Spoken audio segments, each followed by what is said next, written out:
Today we are looking at open grazing. A lot has been said about open grazing in Nigeria, and recently, if you are following the news, the governors of southern Nigeria actually banned open grazing and has asked each state to ensure that the bill for the banning of open grazing or anti-open grazing law is passed. Today we are trying to look at the subject. My name is Obinna, and with me here is Mr. Ozioma. Ozioma, what is can you educate our viewers a little about open grazing? What do you understand by open grazing? Well, just as the name implies, open is something that is in an open space where people are seeing it. It is not enclosed. Then grazing is the process by which cattle are being moved from one geographical environment to another. So open grazing is the process of moving cattle from one place to another without restricting them to a particular environment. Okay, good. Then these people that graze cattle, the Fulanis, they actually move their cattle from the north to other parts of Nigeria. They move around, grazing cattle, and now it has been banned. Do you think that this ban, looking at the fact that these people are one of those who provide the meat that everybody is eating in this country, and looking at this ban, do you think that this ban is justified? Well, to me, it is justified because even when you go to outside the world, we are not the only one that have cattle. Outside country, you have people who rear these animals in an enclosed place. They provide a ranch, and animals don't move about, destroying people's farmlands and belongings. It is justified because, as you and I know, life is involved. Yes. At times, not just destroying the farmlands, they kill farmers, they kill residents. So it is not just about making a verbal law. There should be a legal backing, a very strong legal backing. The governors who are our fathers at that time, I did not pass it into being, it will not be effective. Yes, and we know that grazing, there's what we call overgrazing. And this overgrazing has a lot of consequences.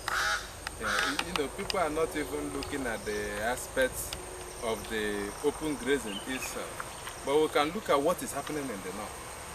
In the north, you have desert encroachment. And desert encroachment can equally be as a result of overgrazing. When the animals keep grazing on the natural field over a long period of time, it's desertification. Yes, and that is one of the problems. That is also what is driving them down south, because the desert is encroaching in the places where you used to have grasses for their cattle to eat. So because grazing in the north over the years has not been controlled, people are doing anyhow they see it, moving cattle from one place to the other. The place is overgrazed. It leads to environmental degradation. And there is desertification, and now they are moving to this place. And if they are equally allowed to do what they were doing in the north, and you can see that with their coming, it has led to increase in bush burning here. Because when they come here, they feel there's nothing, the cattle has eaten everything. The next thing is to set the place on fire so that it can burn and new grasses will come up over a short period of time. And this also will eventually lead to loss of biodiversity in this place and desert-like environment. Yes. So there are a lot of things involved in grazing, and so I buy your position in this matter. Is there any other thing you would like to add? Yes, there are many things I would like to add. In as much as we need these cattle for meat, and milk, don't forget. And milk also, thank you, sir. There are modern ways of harnessing both milk and meat.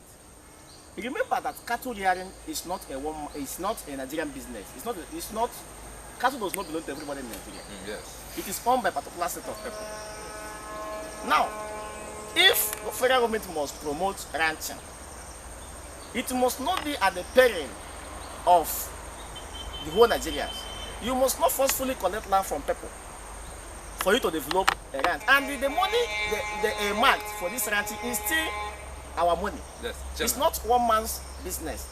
We have what we call comparative advantage both in economics and agriculture. Here we have palm trees. We cannot go to the north to grow it. It is here. So you cannot tell me that all part of the north is being desertificated. No, there are other areas they can ranch their cattle, then bring it down here, just like we are doing, we buy it. Now, when you are also talking about the disadvantages of cattle, you know, environmental problems are not abrupt. They take time to happen, to take place. If you don't control it from that original stage, it will get to a point that you find it very difficult. It will involve a lot of money to be controlled. That is why federal government came up with ecological funds.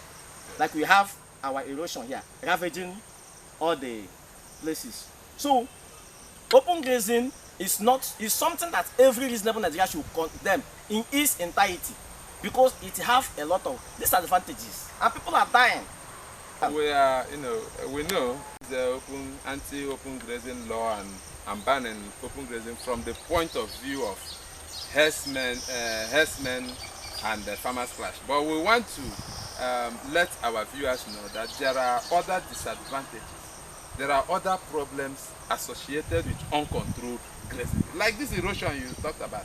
Over here, when cattle grow at a particular geographical area over a long period of time without control, you understand, it can equally lead to erosion. Of course. You understand? So these are the things that we want our viewers to know and to look at. And coming from the southern part of this country, we are really in support of the ban on anti-open. You were saying something? Yes. Other disadvantages of open grazing is food insecurity. Today there is high cost of living. You know, everything in this life is coming together. Yes. Life is a system. Yes. And the worst part of the system is malfunctioning. Other parts is bound to do what? Malfunction. Yes. Food insecurity is also being caused by open grazing, or what we refer to as overgrazing. Many farmers don't go to farm again. Many people don't farm again because they are afraid of being killed. With the way the grasses has been removed in their farmlands, the land has become very late, thereby not replenishing what you plant inside, leading to high cost of cassava, which is a staple food that almost all part of Nigeria consume. With so many people living in IDP camp. And you know, bread now increases in price on daily basis because of flour. And what is the raw material for flour? It's cassava. So it's a joint thing. It should be condemned, just like I said at initial, because we need food to eat, because we need to be alive. We are not driving anybody away. But what we are saying is, in as much as you want to do your business, please spend money and restrict your business to a particular and confined environment, so that you will not be killing people, so that people's farmland, which is their means of livelihood, will not be destroyed on the detriment of others. Everybody should do his business. That is it. But then you should plan for your business. Plan for your have business. The necessary infrastructure to carry on that business you do. I cannot be doing a car business and I'll be coming to your land to park my car. Okay. And I'm not giving you anything. Mr. Ozioma, I think we are going to hold it here. Viewers, like I said in the beginning, this is Raw Africa TV, bringing it to you raw, undiluted. Please, we are going to come back. When we come back, we are going to look at other issues.